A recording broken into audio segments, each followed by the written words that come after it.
Okay, I have made this my full-time job. And for those of you guys that are wondering what it means to make videography and photography your full-time job, well, let me explain it to you. Okay, for starters, it is now become a thing where I want to work daily rather than not work. And when I had a normal job, working meant I had to work for money, to pay rent, to put food on the table. But now I get to work.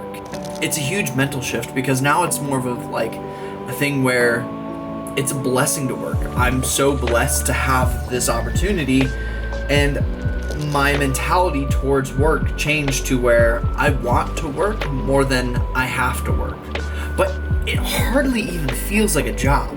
It does feel like a chore at times, especially when I'm not motivated, but that's where discipline takes over. Instead of wanting to be inspired, you just go out and make it, and you make the inspiration yourself rather than wait for it. That actually brings me to my next point, which is to do this for a living, you have to be obsessed. You have to be obsessed. There is no ifs, ands, or buts. You have to be so dedicated to actually make it.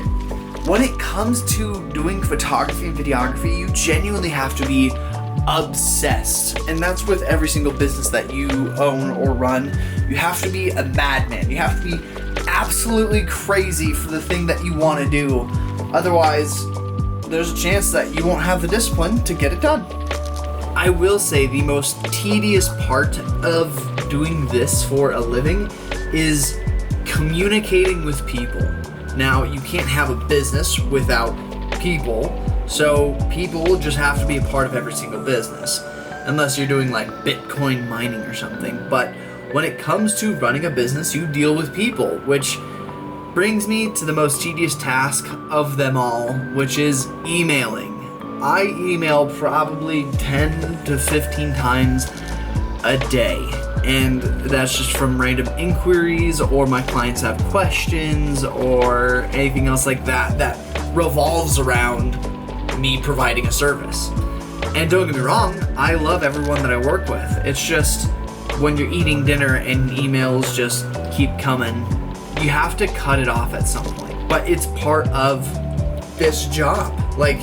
You can't really do it on your own unless you have some automated system, which some people do. But for me, as of right now, starting with this whole career, it takes a lot of emails. It takes so many emails. With emails comes a whole lot of marketing and networking. Now, marketing and networking are two of the biggest areas in which creatives fail at. Some of us don't know how to talk to people. We're just in our own creative space and we prefer not to talk to people. But talking to people is actually one of the most important things about running a business. So when it comes to emailing and marketing and networking and just getting out there, you have to just simply get out there. That's why I do most of my brainstorming actually in coffee shops, by the off chance that I'll bump into someone that could use my help or I could use their help, because that's marketing and networking. Once you find someone else's need that you could fulfill, then you got a business going. Now, I wouldn't have been in the right place at the right time if I didn't simply go to these marketing events. So figure out networking groups and marketing events around you, and then go to those things. Go meet the people. One of the weirder things when it comes to networking and marketing, and once you get the clients booked, is then answering the question, well, where are we going to shoot? Which comes this next part of the job, which is scouting. Going out and looking at parks, going on hikes, but you have to have a couple places in mind already so that you can suggest it for the shoot that you just booked.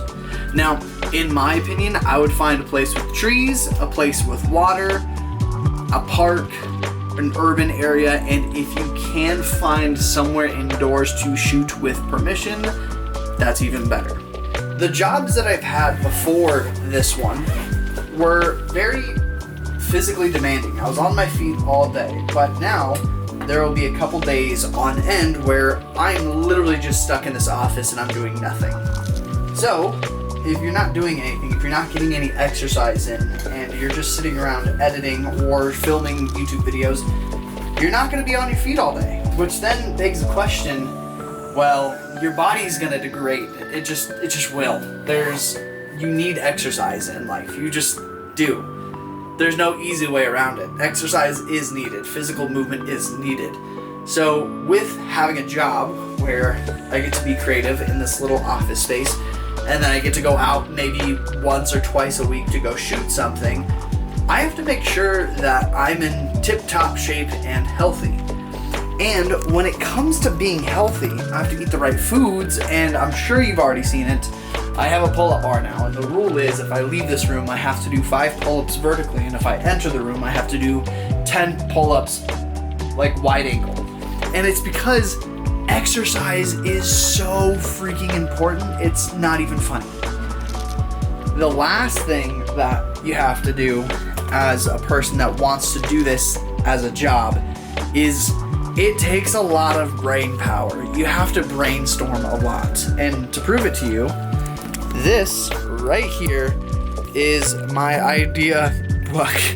This is all stuff that I wrote down at a coffee shop, and I did it within a matter of probably 2 hours. I jotted down 18 different YouTube ideas, but I also made sure that my clients were taken care of. I did all the editing that was required of me for specific shoots before I got started on this. But when I was at the end of my editing, when I was at the end of my shooting, I had to come up with ideas to keep shooting. One of the greatest pieces of advice that I got was, if you have nothing to edit, go shoot something. And I took that to heart, and I have never stopped shooting since. Every time I get to the end of my client work, and then at the end of all my YouTube idea work, and I shot it and I edited and I have nothing else to edit and I have nothing else to shoot, I have to jot down so many more ideas to keep the ball rolling, to keep YouTube alive, to keep this community continuously growing in order for me to establish my brand. Now, the business is Cut Room Productions, but I do want to build a brand around me. I want to build a brand around Zach. And the reason for that is because in terms of like trending businesses and everything else like that, the people that really make it are the people that have a personal brand over a corporate brand. I really like what I do, and I made it a job. Because of what I do is now a job, I have to treat it like a job. I have to treat it like a business, but I did create one of the greatest businesses of all time, and I love it. So, pull up on the way up. See you at the next one.